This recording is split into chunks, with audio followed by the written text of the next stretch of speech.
Basement level vibes with another one, straight up blackness. Aye, who tell the truth? Mark Benskop, defend the ghetto youth. Mark Benskop, radio station is the fruit. Mark Benskop, straight up from the root. Mark Benskop, who tell the truth? Mark Benskop, defend the ghetto youth. Mark Benskop, radio station is the fruit. Mark Benskop, straight up from the root. Mark Benskop, I do it for the love, him not do it for no money. Straight up, him attack, educating everybody. Big up my friends and big up my family. Turn on the radio, catch the vibes, it's integrity. Straight up, Benskop stands for unity. One people, one nation, one destiny. Free up the truth in the air, even the blind can see. The deaf can hear, the dumb can talk, the cripple can walk. Boom. Who tell the truth? Mark Benskop, defend the ghetto youth. Mark Benskop, radio station is the fruit. Mark Benskop, straight up from the root. Mark Benskop, who tell the truth? Mark Benskop, defend the ghetto youth. Mark Benskop, radio station is the fruit.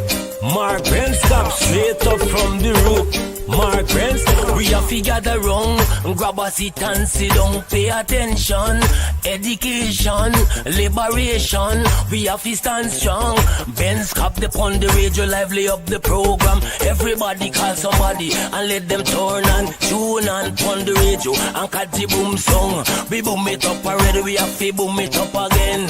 Expose and reveal him. Who tell the truth? Mark Benskop, defend the ghetto youth. Mark Benskop, radio station is the fruit. Mark Benskop, straight up from the root. Mark. Yeah, my name is Jacinty Caldata from City, Vietnam, and since 1965 I become a voter, and I always place my X next to the cup. And what they are doing today, I can't take it. So I have no more vote to give to PPP anymore. I'm not going to vote anymore no more. If they have to lose by one vote, they're losing it by data. You could probably, on the maritime area, give Venezuela a channel out to the sea.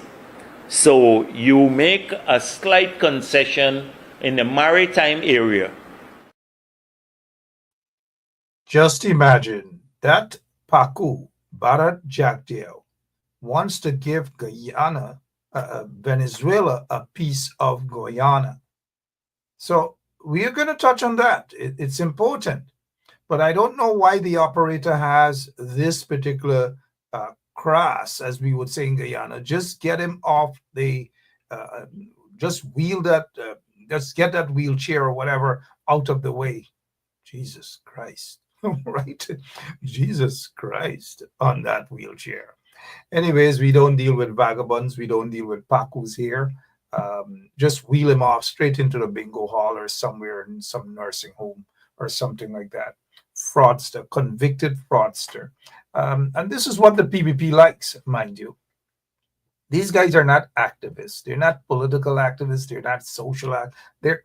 They're fraudsters. That's who they are. That's what they're about. PPP fraudsters. Oh, moon a run till day catch 'em, right? Moon a run till day a catch 'em. Good night, all of you. My name is Mark Benskop. It's Friday. Thank God it's Friday. Thank God it's Friday. It's bingo day. It's take a beer day. Well, for most of you guys, but these days I'm getting a little up there, mind you, right?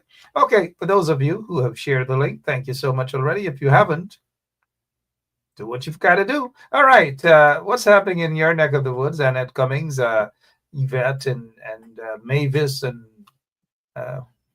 I'm seeing. Oh, got to say hi to her too. Precious Gold, Minette, Sean, and Brenda Braithwaite, that is. And all the beautiful people. Patricia, Asana, how are you doing? And Rosemary Brackett, they're brackling us here. All right, share the link. Guess what? Our operator has just signaled to me that Tom Anderson is in the audience. Tom, that's good. Good to see you there in the audience. Our executive producer was tasked today in ensuring that, guess who is going to be our guest tonight? If any one of you could tell us who our guest is tonight. Well, we have about two persons dropping by, two guests dropping by tonight. If you can guess the first person, you get to attend nomination day on Monday with Ganesh. Oops. I, I don't know, man. Look at what I just did there. Honorable Ganesh Mahipal, pushing to become a real second vice president, a real second vice president. But we'll touch on that some other time. But tonight we just want to talk about nominations day. But first of all, let's welcome you back to a radio station that you once had ownership, part ownership. You no longer do. But Ganesh, how have you been, sir? Good night. Good night. Good night, Mark. Good night to all your viewers here in Guyana and around the world. Thank you for having me. I have been good, very busy, but good nonetheless in preparation for elections on September 1st. I think I did indicate to you that there are several um, technical work that has to be completed for us to satisfy nominations day. And after nominations day, it is full throttle ahead as we gear into elections September 1st. Good. We see uh, busy folks there preparing for nominations day. They're number one. The PNC APNU, you guys are number one in the line. It looks as though the PPP wants to do some, as Clem David used to say, some jiggery pokery there. Talk to us a little bit about how important it is to be in that line, especially number one for nominations day. Well, let me say first of all that Guyana is a very small country. And what you see happening there in front of the Humana Yana is nothing strange because all elections going back as far as I can remember, that has always been the case where political parties try their best to be number one for submission. And it is very important, I must say, outside of the fact that it signals your state of readiness, it also guarantees you as the substantive list, if I may put it that way. You see, in these elections, there are requirements. There are three lists of candidates that must be submitted to GCOM. One being the regional list, because you know there are two elections really, the regional and general elections. And when you go to vote, you vote at the top and you vote at the bottom of the ballot paper. And when they're ready to count, they will split that ballot paper into two, and they will count the regional votes and they will count the general elections vote. So the list of candidates that will be submitted on nominations day are one, the regional list, two, the geographic list, and three, the top up list. Each one of these lists must have accompanying endorsers or signatures to show that you have been getting the backing of the region and the country.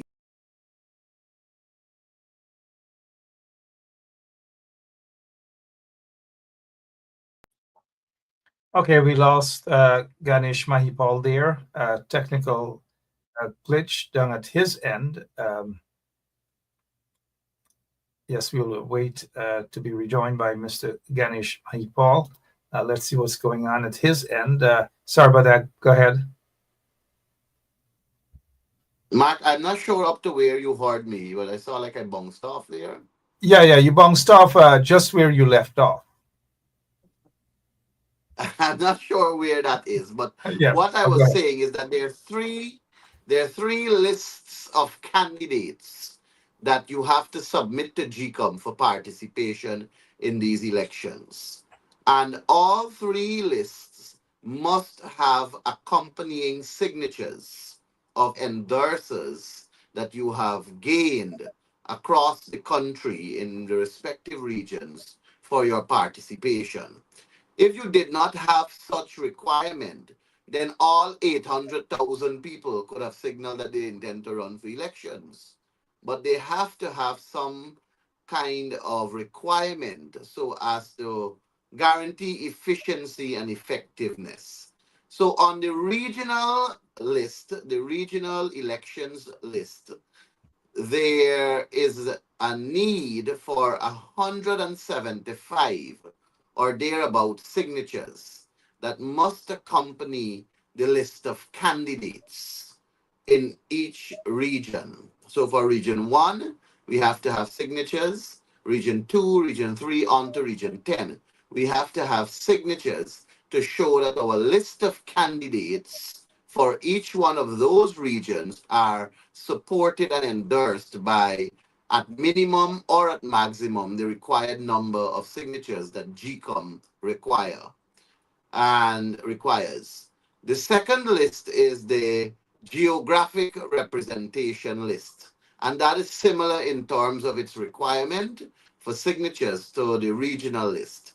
So you have to also have signatures to support your regional and geographic lists.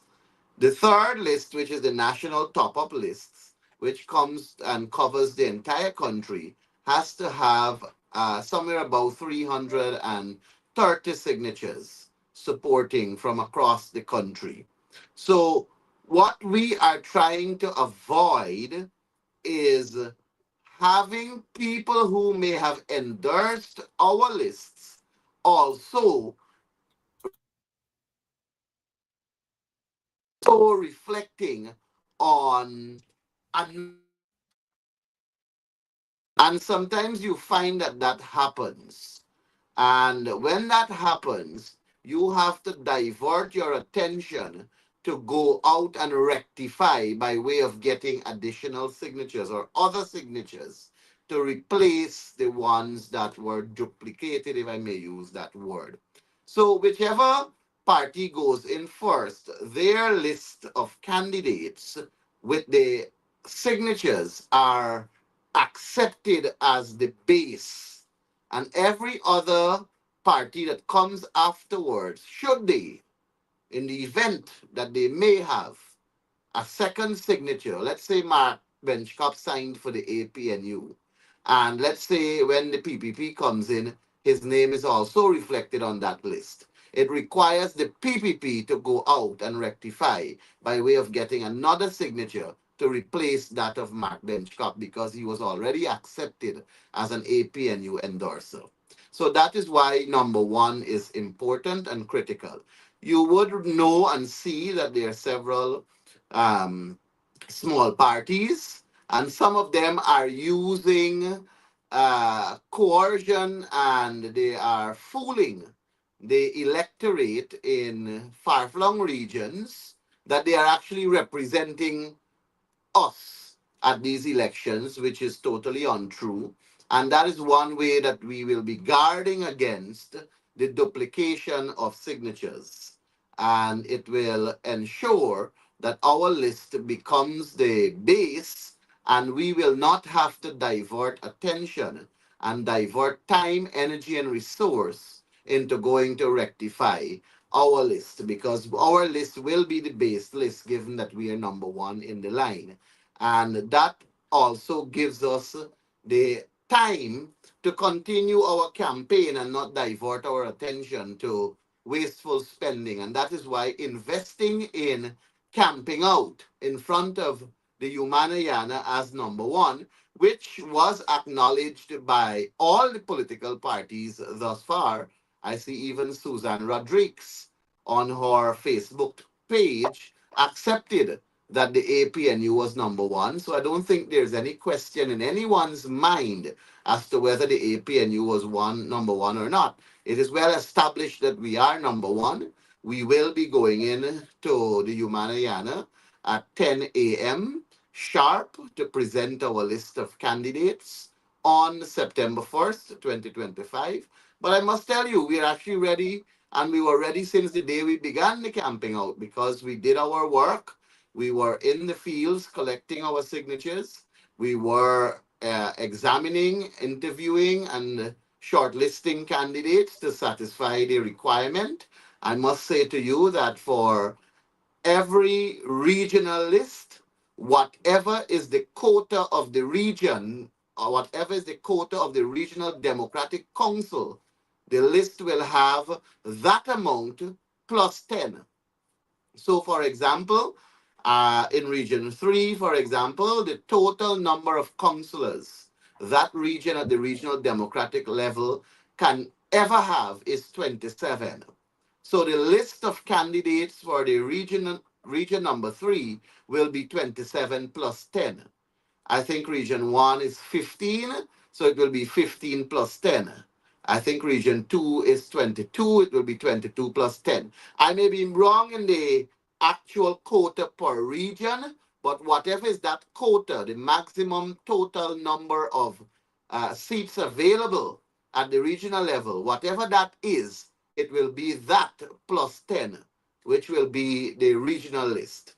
In terms of the geographic list, it will be whatever is the geographic allocation for the National Assembly plus 2. So for Region 1, you will have 2 plus 2, which is 4 names on the geographic list. Region 2, it will be 2 plus 2 also, 4 names. Region 3, it will be 3 plus 2, which will give you 5 names. Region 4 will be 7 plus 2, which will give you 9 names. And it goes on and on for all of And the it, yes, and regions. it goes on. Yeah. And when So it Ganesh, comes, so that's region and yeah, geographic. Top up yeah. list, the total number of names for the top up list, there is no limitation to that. But over the years, parties have had when you look at the track record in terms of what they have done in the past, usually it's about 100 to 120 names thereabout that would normally be submitted. Okay, thank you so much for that. 21 minutes after 9 o'clock. The question is directed to obviously you. We have a couple of other folks who will be dropping by for a few minutes, but people want to hear from the future second vice president. That's Ganesh Mahipal. Who knows? But how prepared are you guys in the PNC APNU coalition for this September 1st elections? The PNCR is an established institution, Mark. And with me or without me, with anybody or without anybody, the institution will make its way into elections 2025 because of how established it is. There are existing structures across the entire country, and those structures are functioning effectively. I believe we are very much ready when you look at the crowd that we were able to amass at the Square of the Revolution for the launch. I think that's a clear indication of our readiness. As I said in today's press conference, I had the privilege in 2011 to be on stage right at that Square of the Revolution where I made my first big speech, so to speak, on the campaign. And I also closed off as one of the youth back then in 2011. I also spoke in 2015, start and finish of the campaign, and on 2020, or in 2020, I spoke at the last one. And I think that the what we attracted here in 2025 was among the largest of gatherings at any one of our launches that we've had in the past. And I think that signals our readiness. That shows that we are ready for the road, so to speak. And I think we are doing a very good job on the ground with our workers and our boots soldiers that are really and truly hitting at every home right now. They are also engaged in the flagging exercise. We're engaged in several house to house knocking on doors. And we are really taking the campaign to the people on the ground. We are If not, if it's if not a you pageantry for us. if It's you not a stick a pageant. pin, yeah. Thank you so much for letting us know it's not a pageantry and taking it to the ground. We have Christopher Jones with us. We have Wayne Caesar. Christopher, good night, sir. Can you give us an update on the ground as you guys are preparing for nominations day? All right, sure. Thank you very much, Mark. Pleasant good evening to your viewers and your panel. Currently sitting outside of the Umaniana. As you know, the APNU was the first political party to arrive outside of the Umaniana. And the gathering out here has gotten very large. You have a lot of supporters and persons, well wishers, who will pass any hour of the day to show their support. And of course, we continue to ask those persons, once you're passing outside of the Umaniana, just to honk your horn as a show of solidarity and support for what is happening out here. Um, as it relates to preparation for Monday, nomination day, the APNU continues to call upon its support base to be out at the corners of Lamaha and Main Street, assembled there at 8:15 in the morning, and very shortly thereafter, the contingent will move off, proceeding along Main Street to the Umaniana to present the APNU list of candidates. Um, I can tell you essentially the groundswell that has started to happen ever since the launch of the campaign is tremendous. Throughout all of the regions and so forth, you have those party comrades, old stalwarts, you have young people who are engaged in previous campaigns. They have since come out. Um, the overwhelming amount of requests for t-shirts continue, and of course we, as quickly as possible, we make those available to people. Right out here at the Umaniana, persons can stop any time of the day. Once the t-shirts are available, they can uplift here. If not, they can collect those at Congressman Sophia. Very shortly, but you know, the APNU has several political parties inside, which includes, of course, the People's National Congress Reform, which is the mass-based political movement who've been a part of many campaigns. And of course, everything that is happening is not by accident. Everything is happening. It is a strategic plan as to when something will happen and so forth. I note across some areas there are flags that are going up of various political parties, and of course the APNU have not started flagging. It is very deliberate. It is not by accident. It is not a case that we don't have, but it is a part of a strategy. I think by now, the world over, people who viewed the presidential candidate Aubrey Norton as one, we are now essentially coming to the conclusion, like many are, that this man has some strategies in his back pocket, and he's essentially leading this campaign. So again, everything that is happening, it is not by accident, but by a carefully orchestrated strategy by the APNU campaign movement. Yep, thank you so much, Christopher Jones, on the ground here with us. Before we get back to Ganesh Mahipal, let's welcome Wayne Caesar as we quickly get a quick comment from Wayne as it as yeah, sorry about that. As it pertains to nominations day and preparation, from his observation, how is that coming along, Wayne, based on your observation?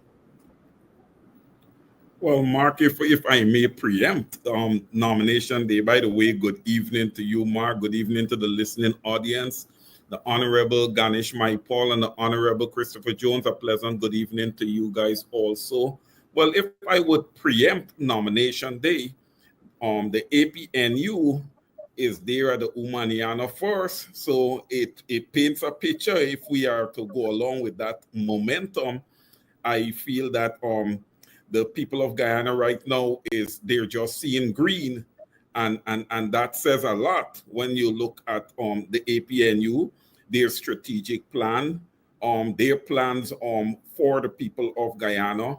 Okay, they are on a huge momentum swing right now, I believe, And look, it looks good all around, Mark. It looks good, and I can't wait for September 1st. I'm very, very excited about September 1st.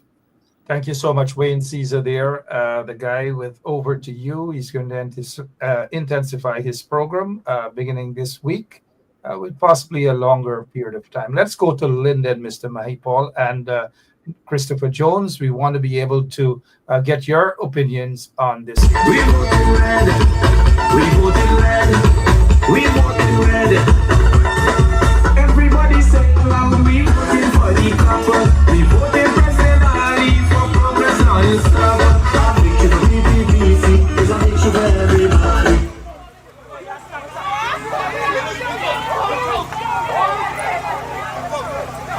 Yo!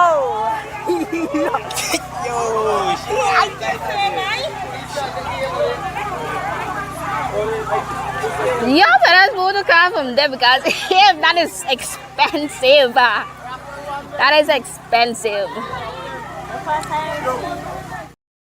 Apart from the car being expensive, Mr. Mahipal, all this fighting and beating up at PPP's rally, small rally, little, that happened not so long ago in Linden. What is your take on all this violence coming from the PPP side? Mark, the PPP likes to paint a picture as though they're a saint organization. Like if they're full of angels, and clearly we're seeing there that they have the real thugs on their side of the fence. And it goes to show that what the PPP oftentimes try to paint themselves as is not really who they are. And I've oftentimes likened their commentary, or as juxtaposed more or less, their commentary to reality. And I had to remind people that when they try to paint themselves as not only saints, but as though they are a party that stands up for democracy and that they are not involved in rigging and fraud and those kind of things, the only political party that there is credible evidence to show that fraud at elections are really their game changer is the People's Progressive Party.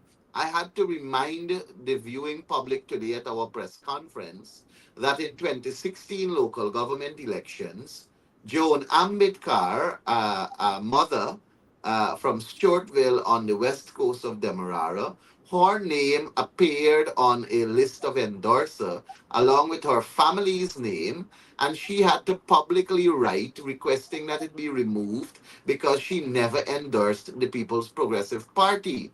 And she had to make her letter public stating that they violated her by way of forging her signature.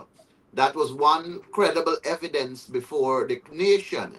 In 2018, we also remember that Jack Dio himself had to come out and remove themselves from participating in the local government elections at constituency 9 in Wakenham, that was Mariah, Joanna, Nikodak area, because the list of candidates and supporters had forged signatures of people who never signed, but their representative there on the ground was forging signatures. And we had to expose that in 2018. And then come 2023, again, Jagdeo himself had to apologize to a family because a dead woman's name was on their list. So they keep forging signatures, they keep engaging in fraudulent behavior, and all have been exposed, or what we have found so far have been exposed. I remind the viewing public that it was Balram Singh Rai in 1960 who spoke about PPP and the rigging of Chedi Jagan to favor Brintley Ben over Balram Singh Rai in their own internal elections, which is documented in a book called Against the Grain. So when we speak about fraudulent behavior, when we speak about corruption, when we speak about forgery, when we speak about a set of ungodly, unruly people that are engaged in electoral practices here in Guyana to the point of wanting to forge and to steal and to commit fraud, the only political party that there's hardcore evidence to support ever being engaged in such is the People's Progressive Party. They cannot point to a single evidence to support the claim that any other political party has been engaged in such other than themselves. Well said, Mr. Ganesh Mahipal, as we go back underground to Mr. Christopher Jones. Mr. Jones, I know you're underground, and we can just basically have a wrap up with you there. But if we can just fortunately, we just lost Mr. Christopher Jones. We wanted to get the feel of the people there on the ground. They're very enthusiastic. We salute those individuals who are out there. They're the real guardians for democracy, not the fake ones that we saw the other day. Certainly not. Mr. Caesar, you heard some of the things came out of the mouth of the man who, if everything goes right, is set to be the second vice president. That's the position that Bharat Jagdeo holds, second. But he parades himself around the country as though he is the vice president. He's the main guy. Anyways, utter rubbish. Those things should be changed on September 1st. Anything you wish to add, Mr. Caesar? Yes, I actually have a question for the second vice president in waiting, Mr. Ganesh Maipor. Now, we would have heard that the Guyana police force is going to be trained by, I think it's police from Las Yeah, Vegas. they're going to be trained by officers from the United States of America. Yeah. States, right? Yeah. Let me just generalize it. Has anyone reached out to the APNU party to discuss anything with regards to what's the purpose of the training or anything of that nature? Were you guys informed of anything or nothing?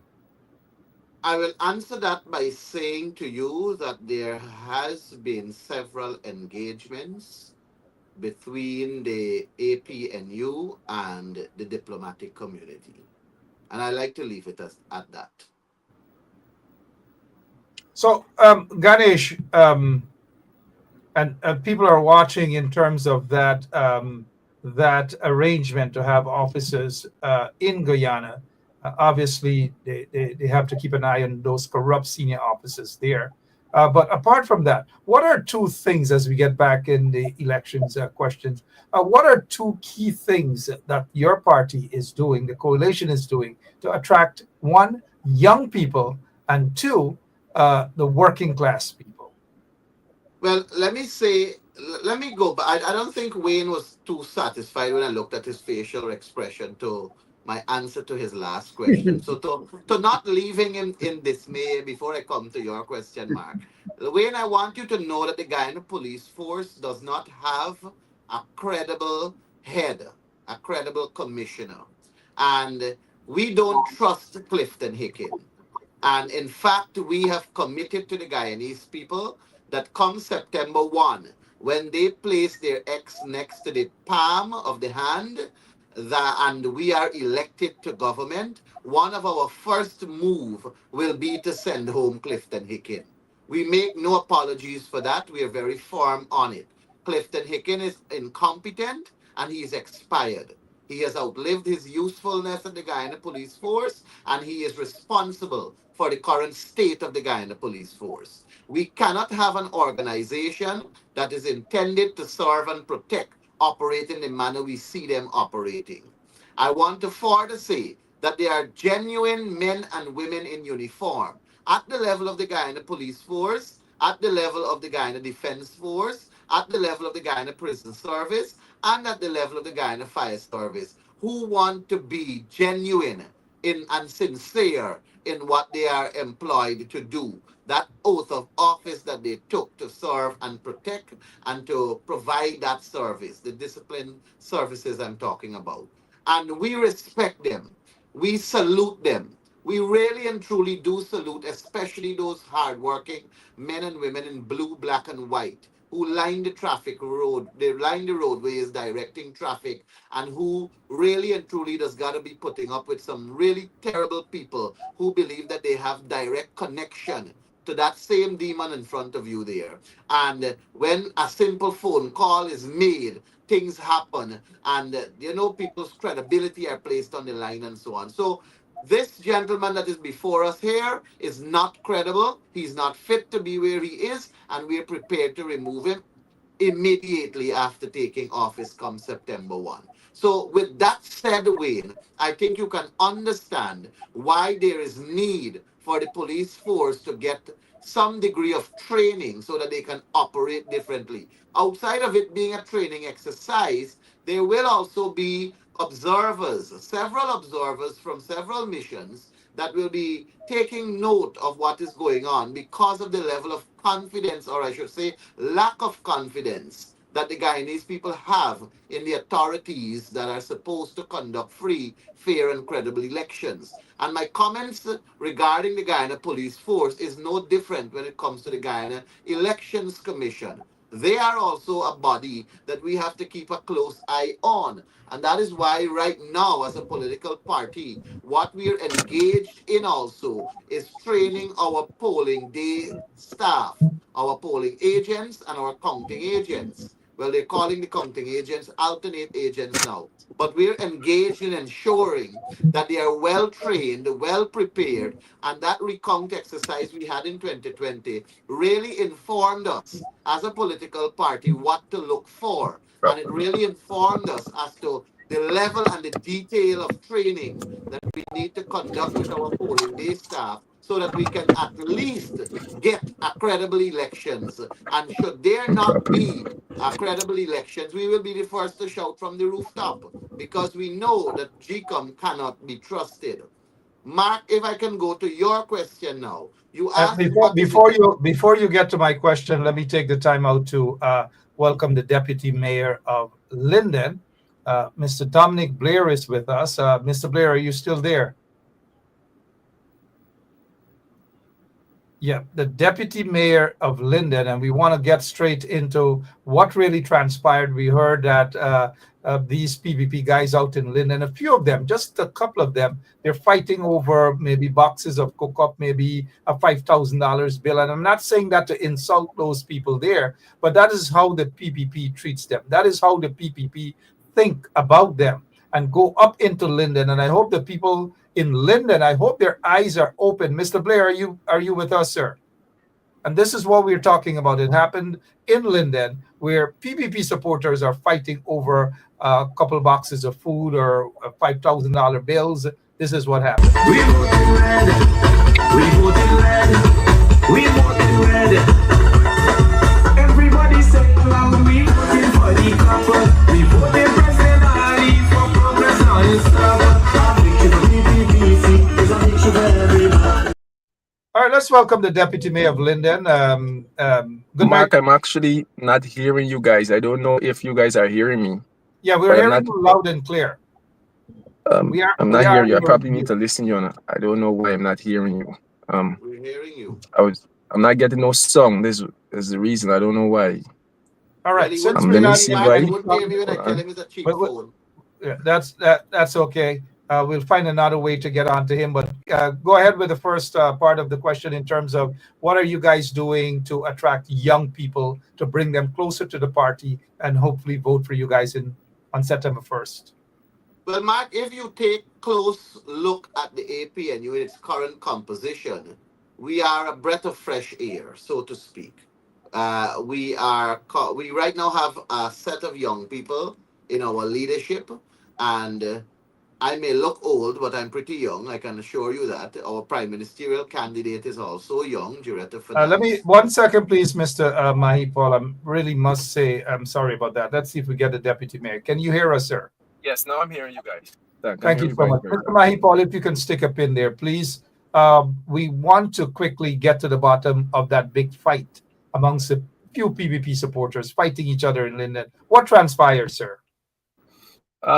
Be quite honest, Mark, I I was at a community meeting, so I just got the report about the incident happened. It happened within Block 22, between some supporters and I don't know if it's community racism. I don't have all the details because we are doing the groundwork. We are meeting our supporters.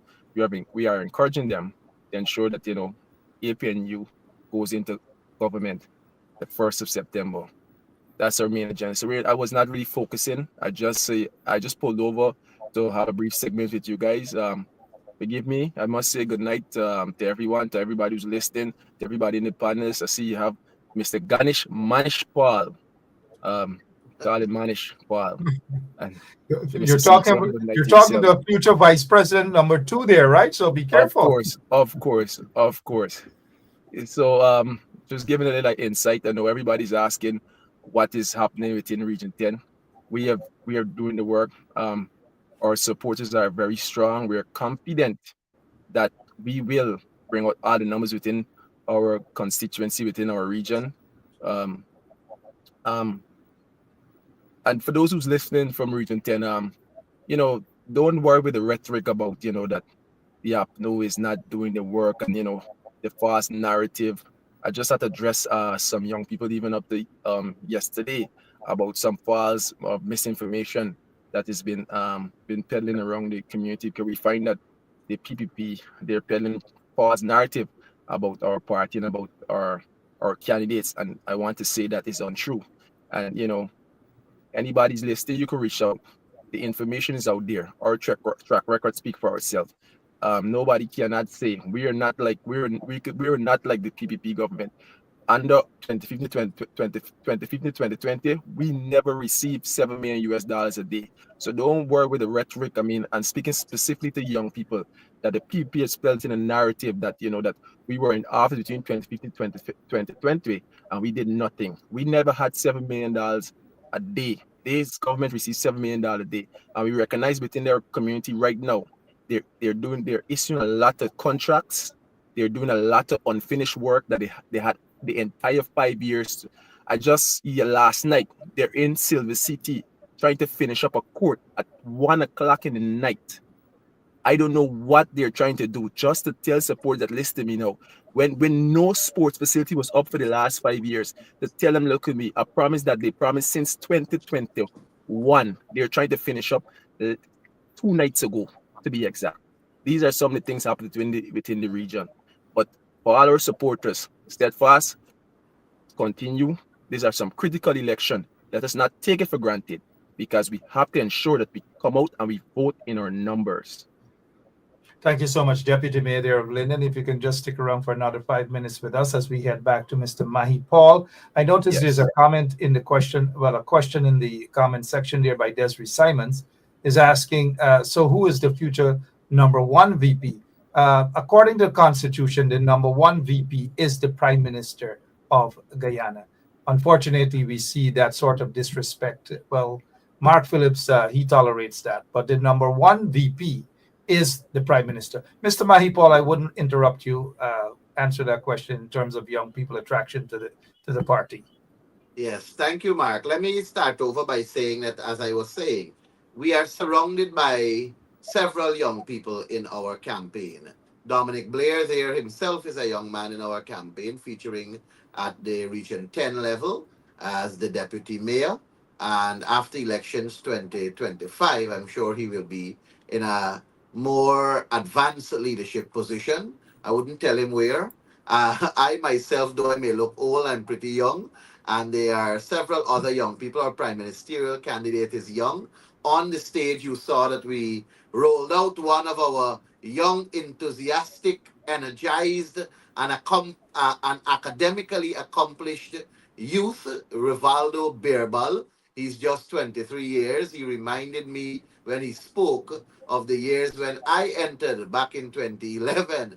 I felt nostalgic when he spoke. But let me tell you, in terms of attracting young people, and we have attracted several so far, but the substantive programs that we have is, for example, on June 20th, we had rolled out our YES program, which is the Youth Empowerment Scheme, YES. And that offers a broad package that includes skill training, cash transfers, access to agriculture initiatives, and contractor training aimed at empowering youth economically. That is it in a broad perspective.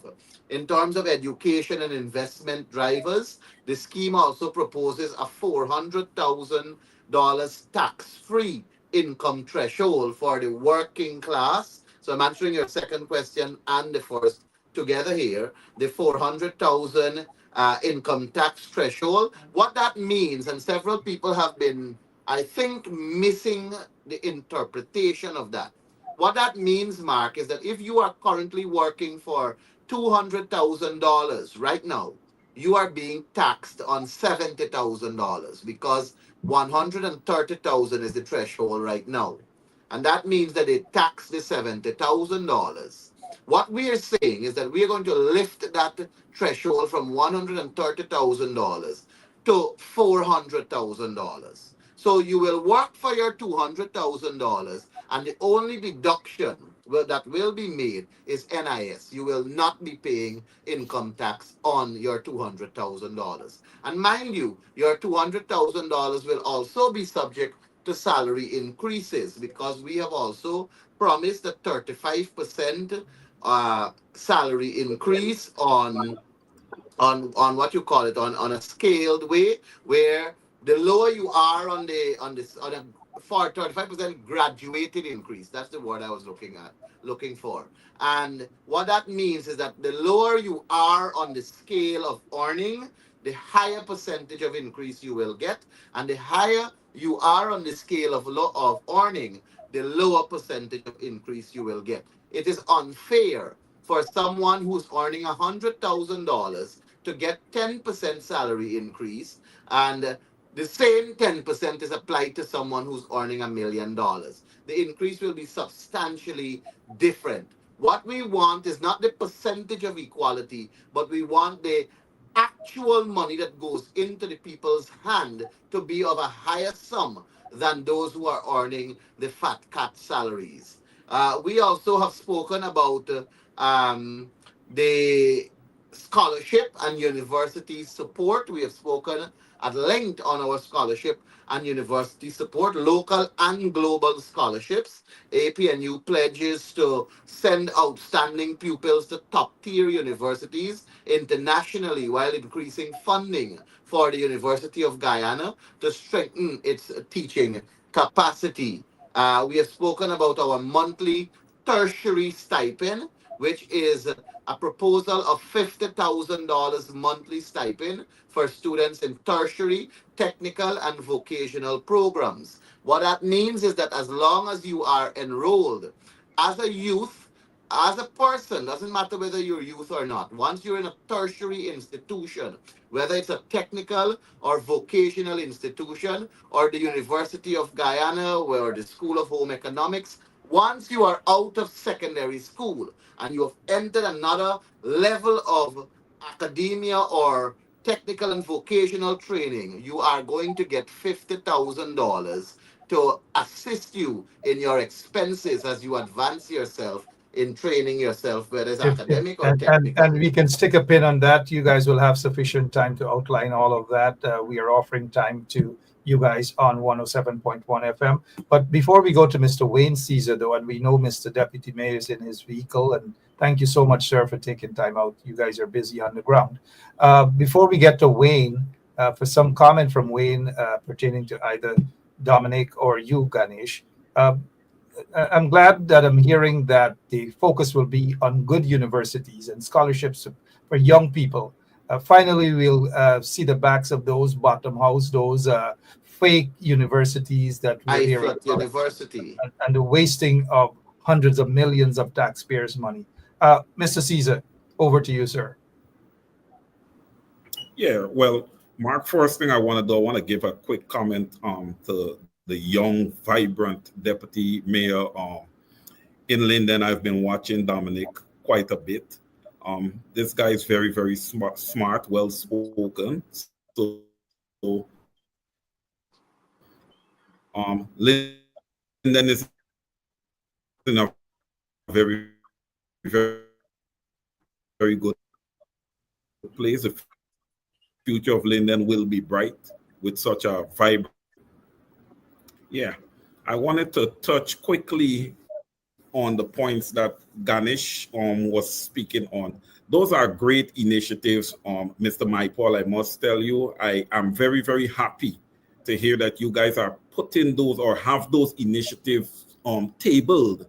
Once you guys take government, I believe in 5 to 7 years, if these initiatives goes into place, we can easily and simply see that Guyana is going to have a strong middle class for a change, because it has just been wealthy and poor. But with these type of initiatives in place, people will have more disposable income, available to them, amongst other things. And not just that alone, these initiatives will empower a lot of young people to want to further their education, to want to move forward and do well. And then on top of that, if you guys could have a good job creation plan in place, that would also be good. Once people matriculate from the university level, they can go right into a job right in Guyana. They don't have to go and give their service to another nation. So I like the initiatives that are on the table from the APNU. They are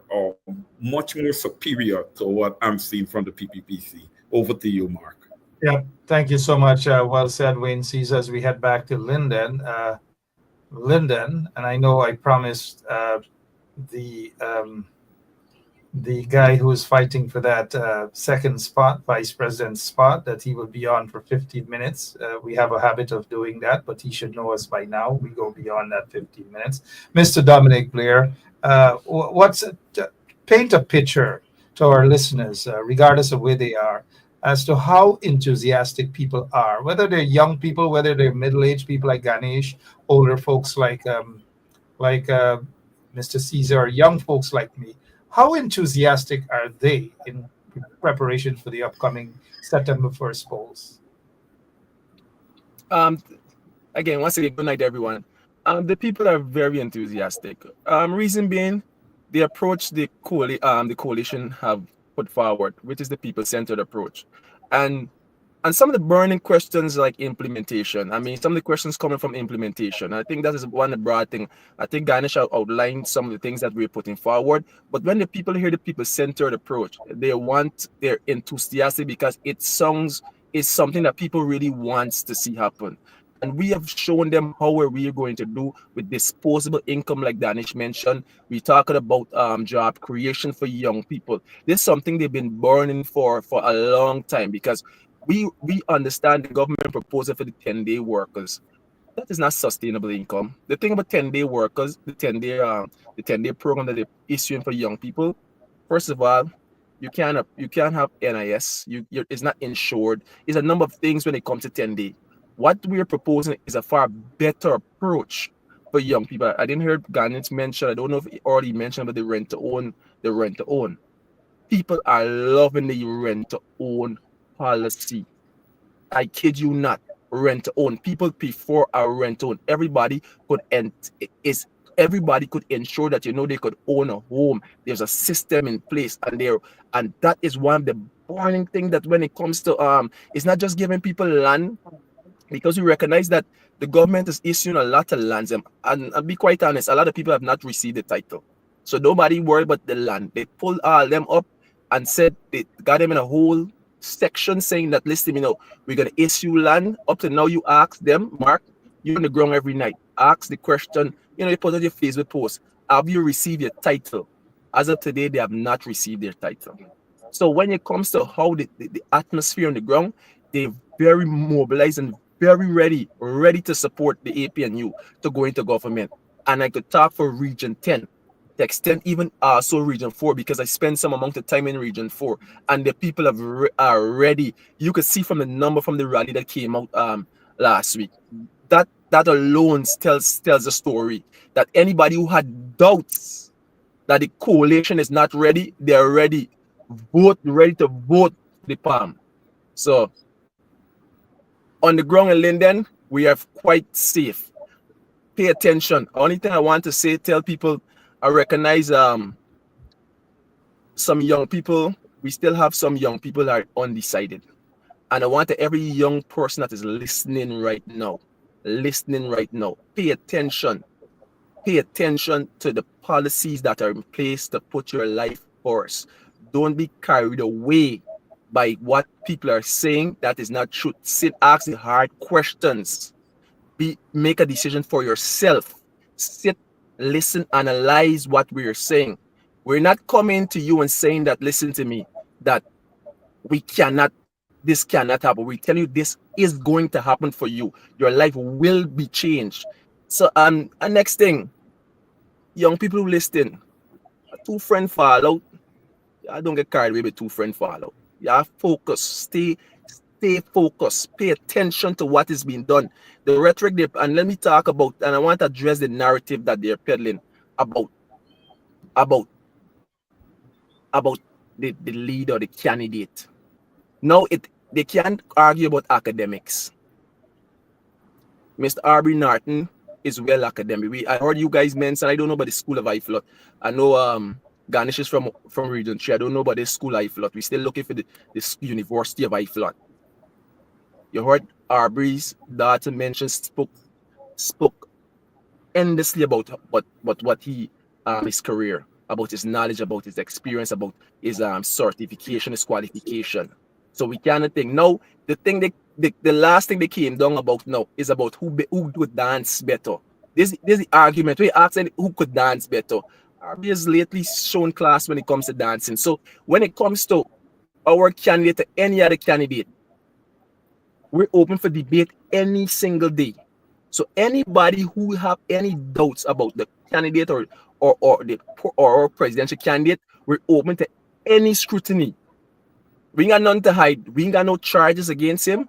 We ain't got no charges against our candidate. And I want to talk to young people. Sit and listen. Do not be carried away by the fancy rhetoric. You could never see Aubrey with a text message to the president asking for a tax waiver or for a waiver.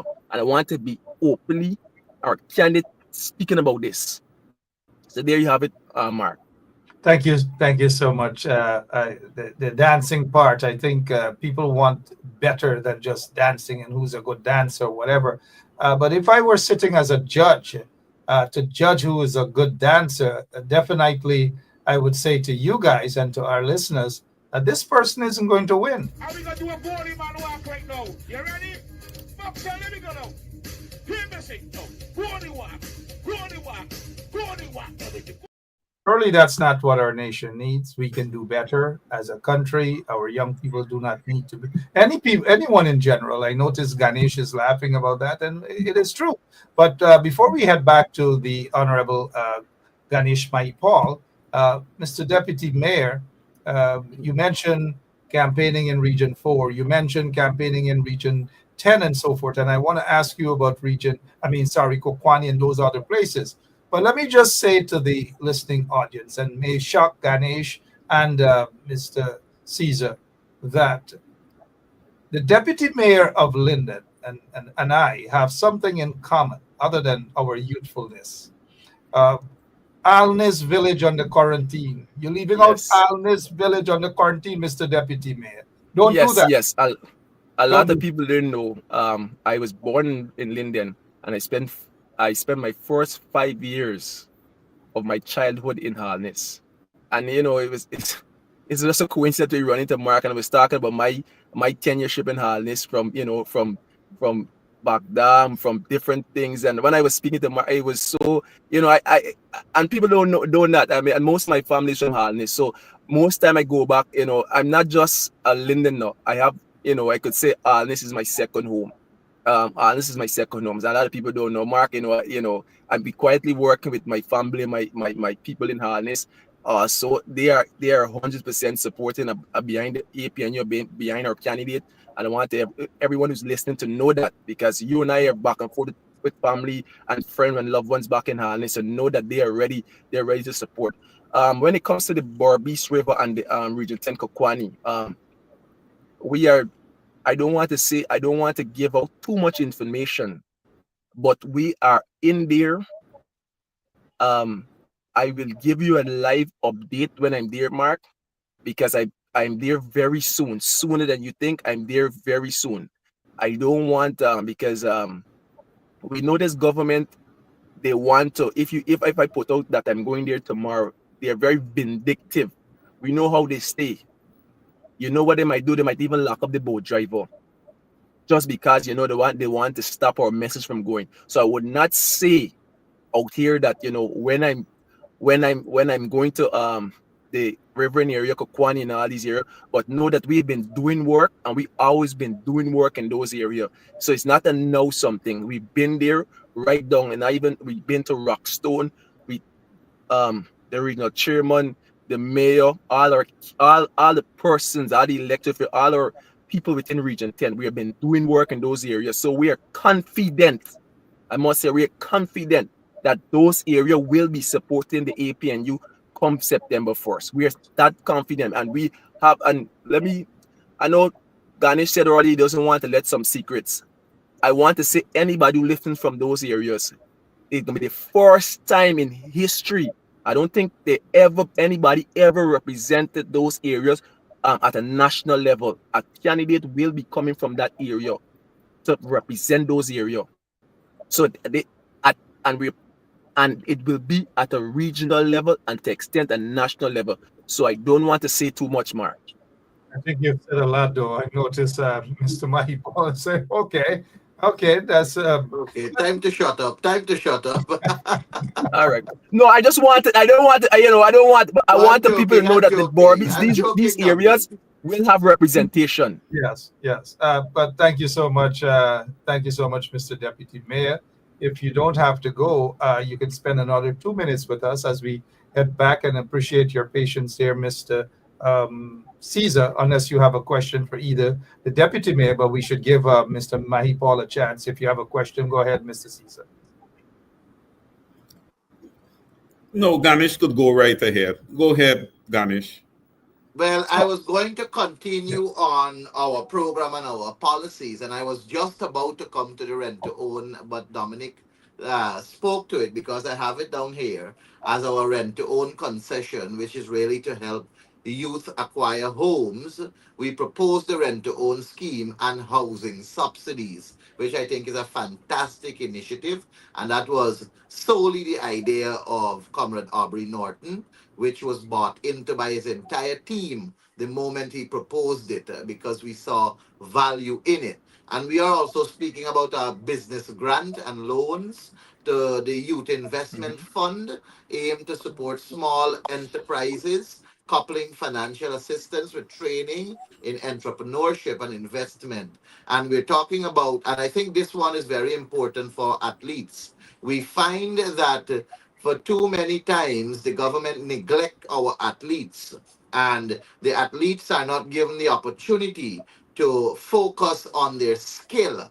And oftentimes, if they should have an injury or the likes, they are not given the proper facility to enhance, or the proper training, or the proper doctors and so on, to physiotherapists and whatever else they need. So our initiative when it comes to our young athletes, we are going to focus on empowering them and sustaining them in their career so that they can become primary athletes at their level, and they don't have to do it as a secondary option. We want to have good athletes that can be ambassadors of our country, and they can carry our name near and far. So if you are an excellent runner, or you're an excellent basketball player or table tennis player, cricketer, football, name it.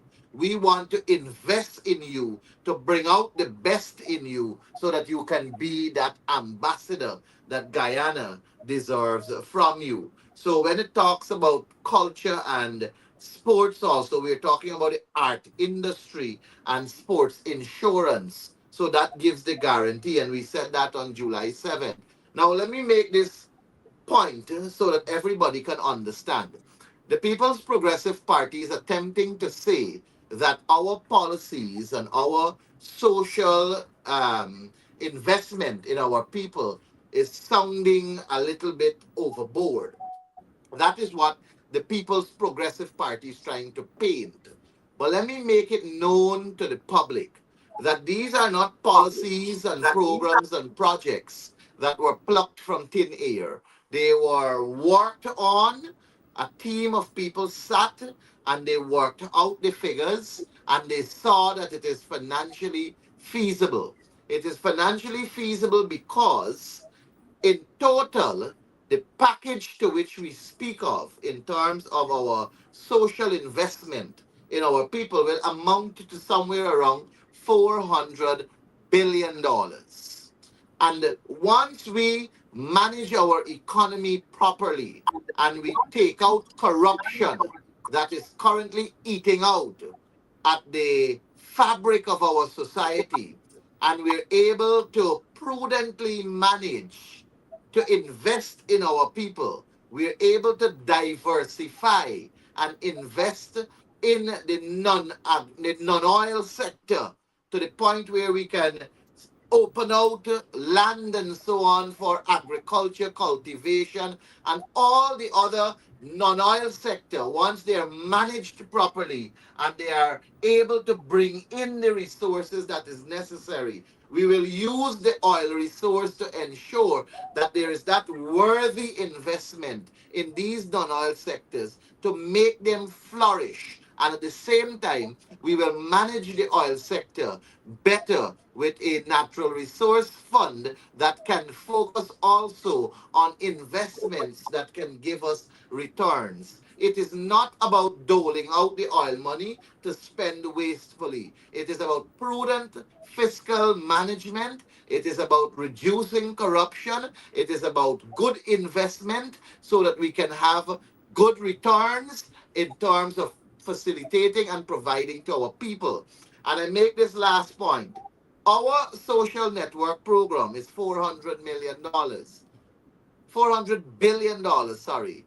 The total sum of money that this government took out from the Natural Resource Fund, the oil money that they took out in 2025, is $512 billion. They took out $112 billion more than what our social program in year one speak to, which is 400 billion. So it is feasible. The numbers show us that. The numbers have given us the assurance that we can, in a graduated way, give 35% salary increase to our public servants, doctors, teachers, nurses, police, soldiers, and all the likes. The numbers have shown us that we will be able to increase old age pension to $100,000 a month. And that can happen in the very September which we will be elected in. That very month, with the stroke of a pen, the old age pension can go to $100,000. And several other initiatives, as was well documented in our press release today, that is feasible and it can be achieved with fiscal management. There is a space for that, but all in all, it requires the management and the reduction of corruption, which is eating away at the fabric of our society. You see, the stolen money that the PPP jagabats are taking away from us, the monies that they steal, that they take and put into their pockets through bribery and through all other form of illegal means, the contractors giving them a 10% more. Because we are politically exposed persons, or you call them PEP, they the monies that they steal, they can't put it in the banking system or else they will be caught.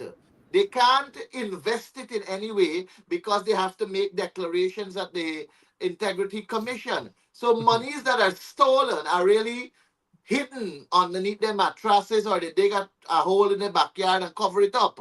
And that is where they have it. They cannot utilize it to circulate in the country because they will be exposed as corrupt politicians. So they steal and they hide it away. We are saying that there should be no corruption. We will work to remove corruption. It will be an uphill task, but we are guaranteeing the Guyanese citizens that prudent fiscal management and accountability will be in place. Now, under our government, there is a space for the opposition too.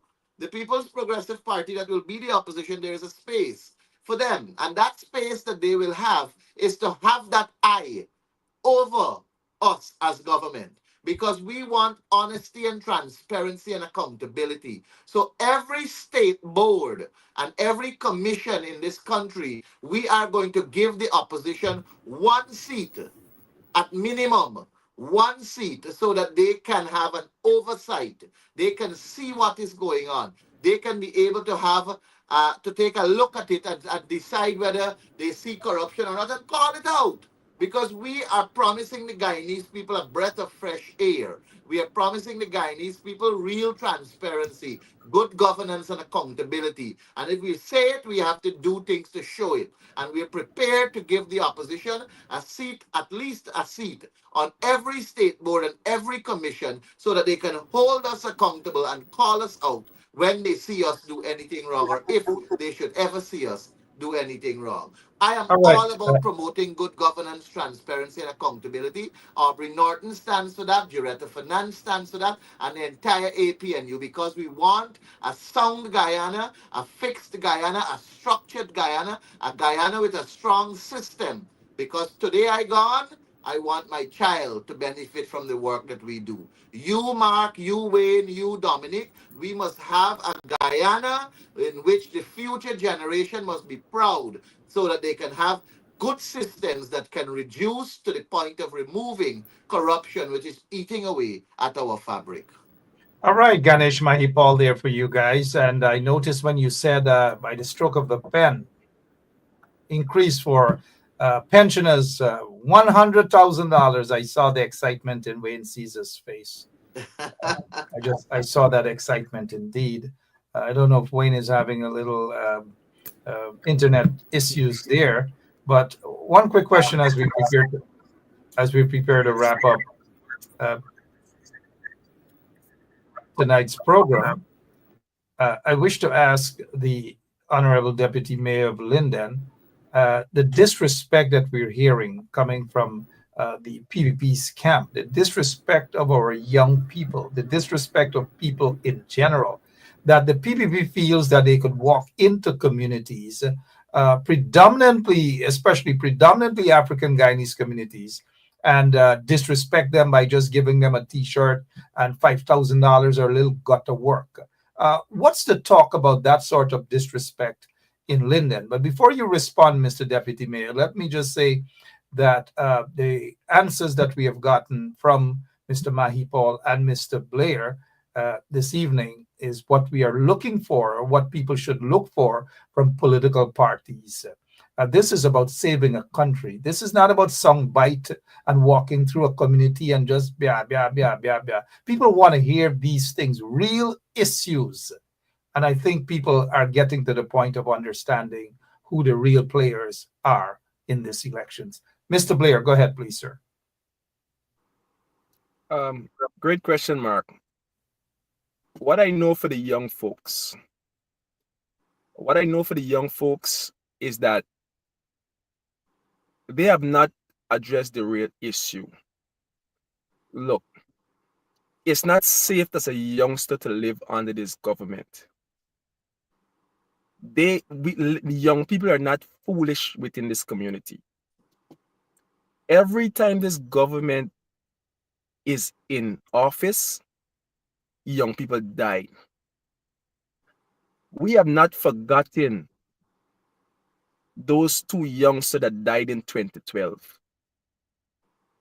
We have not forgot those two youngsters that lately died. You heard MP Ganesh even spoke about them in his the rally launching. Kian Fodjede, Ronaldo Peters. In 2012, we lost two youngsters, Ron Somerset and others who could testify here, who knows what. They have not addressed the core problem within young people, which is our safety. We don't feel safe to live under this government. We see what happened to Adriana Young. Coming up from every young people. So no matter how much contract, how much T-shirt, what is it to give us contract we cannot live, we cannot be safe. We don't feel safe. When somebody could come, when the state could come with a firearm and shoot innocent, unarmed youngsters, we we know for a fact that the state have its involvement. They have not dealt with the issue thoroughly. Those faces are on the ballots. And I must say, I must reiterate, those faces are on the ballots. Just today, I have to face with a mother still asking for answers. They promised her so much. And that's why I want to come back later on to elaborate. I heard MP Ganesh talk about the policies and how it and how these policies ties into our community to the extent and how we could benefit. You talk about sports, which Region 10 is a breadbasket. These are things that we tie into as a community. Rent a home. We have many lands within our communities. I want to come and show how these policy ties in directly with our community. And as to answer the question, we understand. We know that they're trying to bribe us. We know we are not foolish. That money is not their money. That is our money. So we will turn up any day. But we would not forget the core issues. Safety is number one. We cannot live in a society as youngsters and the state continue to murder us. That's unacceptable. And we don't see no real justice happening. You cannot have an officer. I was out there that night. You know, to go home to tell a mother that the state sent the officer to shoot and kill their innocent loved one. That could have been my son. That could have been my brother at the time. How could we sit and allow that? We don't know who's next. I don't know if I'm next. I'm fearful. We are fearful as youngsters living in this community. So I want to say those faces are on the ballot in Region 10. And we're not listening, we're not experimenting at this time. They have to be out of office at all costs. I want to say thank you. Over back to you, Mr. Caesar. Thank you, Dominic. Mark is here. Mark, over to you. Go ahead, Wayne. That's okay. Go ahead. You know, Mark, I wanted to respond to what Ganesh had to say with regards to the policies that you know the APNU is going to be putting in place. And I want to really appeal to the Guyanese people, all Guyanese across the board, and, you know, ask them the question, do you want to continue to be oppressed? Do you want to see 53% of your colleagues continue to live below the poverty line?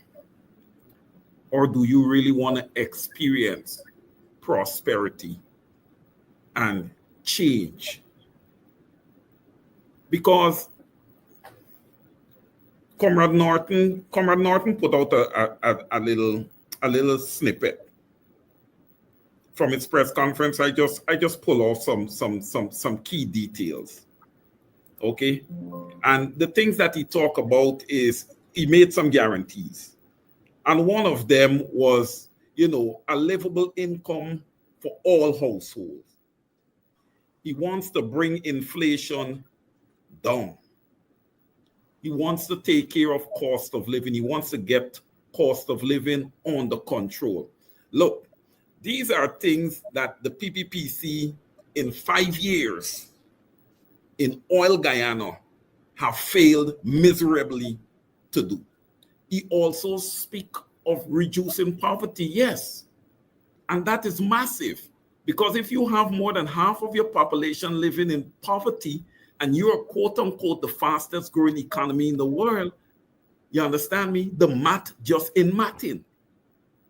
But here is what the governing People's Progressive Party had to say about this. They dismiss his plans and call them unrealistic. How could the plan be unrealistic when we are talking about a nation that has so much revenue coming in? Okay, if the revenue is being mismanaged, 3 consecutive $1 trillion budget, A nation that has less than 1 million people, and you're telling me that these plans are unrealistic? As an accountant, I say absolutely not. They are more than realistic. And I think Ganesh listed out what it will take. Okay, but Ganesh, I want to add to that. It will also take some balanced budgets. And those budgets must, the fiscal space must be in there to allow you guys to execute on behalf of the Guyanese people, making their lives better, dealing with human capital, being more people centric as a government. Well, you guys have been people centric as an opposition. Okay? The PPPC is transactional. So, Guyanese, you need to look at these issues and decide what you want. You can't want to vote race now, man. Time has passed. We're living in a different time. You cannot continue to live in the past. Here is a chance to cast your vote and vote for change. Over to you, Mark. Thank you so much, dear Mr. Wayne Caesar. As we go to Mr. Ganesh Mahipal, who is ready with his closing remarks and try to pitch and sell in his closing remarks as to why people should go out on September 1st and vote for his party. Mark, let me start by giving two assurances which I gave during my rally presentation. I want to say to all the 10 days workers that they have nothing to fear. We are aware of the condition they find themselves in. We are aware that they are being used, abused, and to the extent refused if they don't follow the instructions. We are aware that they are the political tools of the PPP. We are aware that they were instructed to be at the Kitty Market Square on Sunday, and we're aware that if any one of them absent themselves, they will be fired. So we are well aware of the abuse of these 10 days worker. The program that we have in store for our 10-day workers is to expand it. Expand it in the sense that we can capture more people to join it, and the very people we will be giving them the opportunity for them to advance themselves in one of these technical and vocational institutions so that they can also learn a trade and they can mature or metamorphose from being a 10-day worker into going into the actual world of work to become self-employed and empowered. So you can very well have somebody who's a 10-day worker, and after taking probably a 6 month or a 1 year course at a technical institution, can become a carpenter, can become a certified mason, can become somebody of skill. And you know the CARICOM single market and economy, the CSME trading that we have between CARICOM states and so on. Opportunities become available. Now, I'm not saying that they should leave the shores of Guyana, but Guyana is going through a transformative phase where we are looking for those very technical workers. We are looking for these kind of people to qualify themselves and get into the field. So the 10-day workers, what we have for them is a better package that will guarantee them what they are getting right now, plus an additional cost of $50,000. Because once they are enrolled in a technical institution, they will be entitled to that student cash transfer of $50,000. I've also made the assurance, and I'm giving it here again, to the small contractors. The small contractors will continue to do work. They will continue to get work. In fact, I see that there are many roads that were built, and they were not built with pavements and sidewalks. And those very contractors may very well have to go and add to their contract, add some more work to the very road that they built and make it more aesthetic and more friendly to the environment and more presentable to the population and the citizenry within the area or within the area that they have constructed it. Not them slapdash things that we see them hurry up work that is of low quality and then it's coming into disrepair at a quicker rate, and it is really and truly just elections road, you call them. Every time there's an election, you see election roads come around, and 2 3 months after it break up and so on. No, we don't want those things. So I'm saying to the small contractors, and I'm saying to the 10 days workers, you have nothing to fear. You will prosper better under an APNU government. In closing, I want to assure the Guyanese people that the APNU is a breath of fresh air. Our leaders are new in the sense that they are young, vibrant, academically accomplished, and all of their programs, all of their policies, and all of their projects are well thought out, well worked out, and they are very much implementable. I want to say to everybody that from day one, we will get the work done, and we will ensure that we put you first. This is all about putting the people first. We are at a time in our country where nobody should be poor. We are too rich a nation for anybody to be poor. We are at a time in our country where our human resource must be treated with dignity, must be embraced. I listened to what Dominic Blair said just now, and all I can remember is when I said in my speech also that children are dying, mothers are crying, and all the PPP is doing is lying. And we need to end that. We need to ensure that we do things within the parameter of bettering our country, uplifting the lives of our people. And a happy nation requires happy people. And making people happy requires us to invest in people. There is no sense in us building infrastructure, building out everything that we can possibly build, and our people are not happy. We have to make our people happy. When your people are happy, they become empowered. When they become empowered, they become employed. And when they become employed, it leads to entertainment. And they become holistically within the ease of being at ease with themselves, a safer environment it promotes, and it promotes an environment where everybody wants to lift themselves up. I am I am advancing a position of us ensuring that we cater for the people, which is the agenda of the APNU, putting the people first. We will be putting you first. And I am sure, Wayne, I'm sure, Mark, that after September 1, when we roll out the programs and begin to transform Guyana for its people, even the two of you will want to come back home. Thank you so much, dear Mr. Ganesh Mahipal. And before we get to the closing remarks from the Deputy Mayor, we close up shop for tonight. Let me just say that I agree with you, Mr. Mahipal, that Guyana is a rich country. It's billions and billions of dollars, oil wealth, and then you have the gold, and you have all sorts of things. The Guyanese people should benefit from that. And with benefiting from that, we will have lots and lots of real and honest millionaires, and possibly honest billionaires as well, with honest dollars, honest money. You know what I mean? So I agree with you. The Guyanese people should start having a share of that pie. Mr. Dominic Blair, your closing remarks, please, sir. All right. Once again, thanks, Mark. Thanks, Wayne, MP.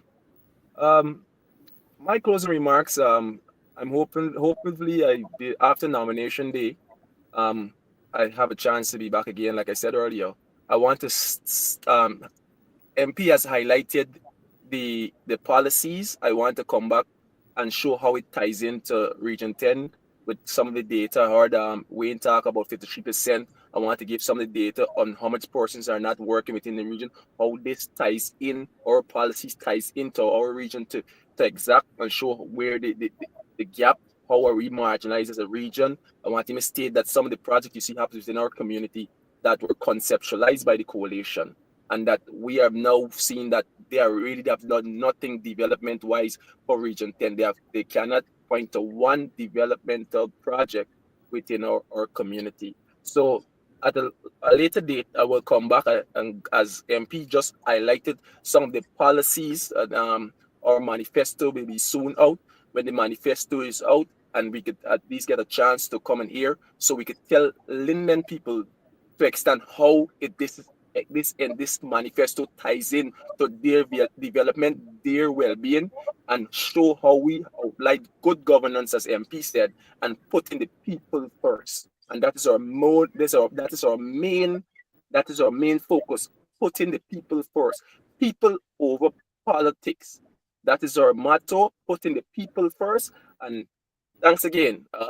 Soon to come back, Mark. I'm always open to come on your program. Enjoy this opportunity tonight as a young comrade to come out here to defend our party, defend our manifesto, defend our position and our interests, and also to state to Guyanese people. Come September 1st, I must leave this lastly saying, the only place your egg's supposed to be is near to the palm. Nowhere else. Look for the palm symbol. There's a number of icons inside. Who the new voters, look for the palm. For the palm. For Guyana to grow, the PPP must go. Thanks. Thank you. For Guyana to go, the PPP must go. For Guyana to flourish, gold smuggling must go. For Guyana to flourish, oil and the fuel smuggling must go. For Guyana to grow, gold smuggling must go, and all sort of things. Be careful as you prepare to vote on September 1st, guys. My name is Mark Benchop. I'm glad that we finally got Ganesh. We squeezed over an hour out of him. Thank you, Lord. Thank you, indeed. Thank you, Ganesh. Thank you, Mr. Blair, as well. And to Wayne Caesar, thank you for taking time out of your busy schedule. Wayne was in a meeting. He stopped right away. Thank you. Dominic was out campaigning. He stopped right away. And Mr. Mahi Paul was probably out shopping for some suits for Inauguration Day. He's always I promised you half an hour and I end up here more than an hour, right? Thank you. Thank you so much, gentlemen. I appreciate it. And all Wayne, right, Mark. Take care. Always a pleasure. Mark, you're doing a fantastic job, Mark. Keep up the good work, Mark. This man full of swar here. Thank you so much. By the way, I have family in Alness too. I'll have to link. Yeah, right. Relax. Yeah, you probably never went to the quarantine in your life. Stop it. Stop it. Thank you guys so much. All right, Mark. Take care. Thank you, gentlemen. All right. Thank you so much to Mr. Mahipal, Mr. Blair, Mr. Caesar, and thank you all so much for tuning in tonight. We'll be back. Wayne Caesar is going to be back tomorrow. He's going to be back with his show called Over to You. And I'll be back on Monday, but we will have programs as well on Sunday as we prepare for Nominations Day. On Sunday, guess what the PPP is going to do? They're going to set a pot of cocoa, pot of dal, roti, black pudding, and they're going to take it over to Kitty to distribute. And they're going to spend hundreds of millions of dollars to bus people in. And they're going to force those 10 days workers. They're going to threaten them and force them to go there. So on Sunday, watch out for a lot of sour mouths, a lot of people who are going to be angry because they do not want to be there at all. I noticed Mr. Leighton Charles earlier said that it should be 10 days work. And no government wants to hire 10 days workers. People want real jobs. And that is why the PPP has got to go. My name is Mark Benchop, but I'll be out of here. For now, see you and over to you tomorrow. That's at 7 o'clock with Wayne Caesar. But for now, in order for Guyana to grow, the corrupt PPP got to go. Take a listen as to how Barra Jagdeo was preparing to give away a piece of Venezuela. And that is why in a piece of Guyana to Venezuela, that is why in this elections, we've got to be careful with the PPP and their Venezuela connections as well. Not just others may have a Venezuelan connections, but the PPP. We've got to be careful with that. For now, so long. Bye-bye. You could probably, on the maritime area, give Venezuela a channel out to the sea. There and fabricate that. Unless you say who the person is, I can't comment on anonymous people. Okay, well, let's talk about specific individuals. What is your relationship with Mr. Su Jurong? Su? Oh, Su? Yeah, my name is Jasniti Kaldata from Vietnam. And since 1965, I become a voter. And I always place my X next to the cup. And what they are doing today, I can't take it. So I have no more vote to give to PPP anymore. I'm not going to vote anymore no more. If they have to lose by one vote, they're losing it by data.